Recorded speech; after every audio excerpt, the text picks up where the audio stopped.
নমস্কার বন্ধুরা, আমি সঞ্চিতাস এসেন্স রেসিপিজ ইউটিউব চ্যানেলে আপনাদের সবাইকে স্বাগত। নিরামিষ দিনে যখন অনেক চিন্তা হয় যে কি রান্না করব, কিছু ভেবে পাচ্ছি না, অথচ পুষ্টির দিকটাও খেয়াল রাখতে হবে, তো সেই রকম দিনের জন্য এটা একটা পারফেক্ট রেসিপি।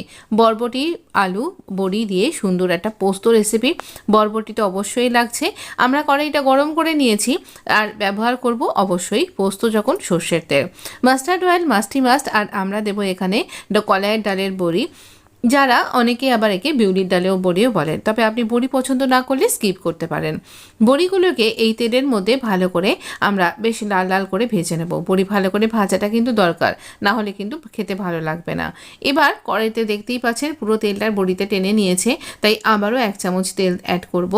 আর এই সবসময় যখন পোস্ত রান্না করবেন, হয় কালো জিরে কাঁচা লঙ্কা, আর আমি এখানে দিচ্ছি একটু মৌরি ফোড়ন, একটুখানি আপনি 5 ফোড়নও দিতে পারেন। আমি মৌরি কালো জিরে এরকম ফোড়ন দিচ্ছি। আর এখানে দিয়ে দিচ্ছি একটু লঙ্কা, কাঁচা লঙ্কা, আর লম্বা লম্বা করে কাটা এরকম আলু। এবার এই সব কিছুকে ভালো করে ভাজবো। আলুতে বেশ দেখুন ভাজার দাগ এসে গেছে। এই সময় আমরা এরকম লম্বা লম্বা করে বরবটিগুলোকে কেটে নিয়েছি। এই সময় বর্ষায় কিন্তু বরবটিতে খুব পোকা হয়, তাই ভালো করে বেছে দেখে নেবেন। এখানে বরবটি যতক্ষণ একটু নরম হচ্ছে, আমি একটু পোস্ত নিচ্ছি। বেশ একটু বেশি লাগবে পোস্তটা ভালো করে বেটে নেব।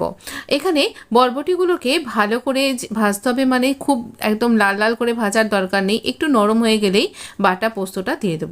আমি কোনো লঙ্কা দিয়ে বাটিনি, আপনি ইচ্ছা করে স্বাদ অনুযায়ী, আপনার ঝাল খাওয়ার অনুযায়ী আপনি এখানে লঙ্কা ব্যবহার করবেন। আমি কাঁচা লঙ্কাই দিয়েছি। আর এই বড়িগুলো দিয়ে পরিমাণ মতো নুন আর হলুদ দেব। আর যতটা ঝোলঝোল তরকারি আপনি খেতে চাইছেন, বা এটা শুকনো খেতেও ভালো লাগে, সেইভাবে এটাকে সেদ্ধ করে নিয়ে জাস্ট পরিবেশন করব গরম ভাতের সাথে। যা বলবো আর কি, মানে নিরামিষ দিনের জন্য একদম পারফেক্ট রেসিপি, ভীষণ ভালো লাগে। তবে আপনি এক্সট্রা ওপর থেকে মাস্টার্ড অয়েল, একটু ওপর থেকে কাঁচা তেল ছড়িয়ে দিতে পারেন, তাহলেও খেতে ভালো লাগে। তো এই রকম রেসিপির জন্য অবশ্যই চ্যানেলটা সাবস্ক্রাইব করতে পারেন, আর বেল আইকনটা প্রেস করলে আপনার কাছে নোটিফিকেশান চলে যাবে। ধন্যবাদ।